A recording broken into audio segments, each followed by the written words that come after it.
যখন আপনি কারো উপকার করবেন তখন আপনার মাথার মধ্যে 3টা বিষয় সেট করে নেবেন যে আপনি আজকে যার উপকার করছেন সে একদিন আপনার বদনাম করবে। আপনি আজকে যার উপকার করছেন সে একদিন আপনার প্রতিদ্বন্দ্বী হিসাবে দাঁড় হওয়ার চেষ্টা করবে। আপনি আজকে যার উপকার করছেন সে একদিন আপনার শত্রুতে রূপান্তরিত হবে। তার মানে এই বিষয়গুলো মাথায় রেখেই অন্যের উপকার করবেন।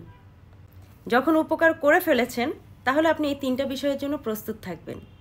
যখনই আপনার লাইফে এই ধরনের সিচুয়েশন আপনি ফেস করবেন তখন মন ছোট করবেন না, কারণ আপনি তো আগেই সেট করে নিয়েছেন ব্রেনে যে উপকার করলে আপনার সাথে এই অপকারিতাগুলো হতে পারে, তাহলে আপসেট হওয়ার কিছু নেই। যখন উপকার করবেন এগুলো মাথার ভেতর বেঁধে নিয়ে করবেন। আর যদি এগুলো আপনি মানতে না পারেন, যদি মানতে না চান, তাহলে কখনো কারো উপকার করবেন না। নিজে ভালো থাকবেন, মানসিক শান্তিতে থাকবেন।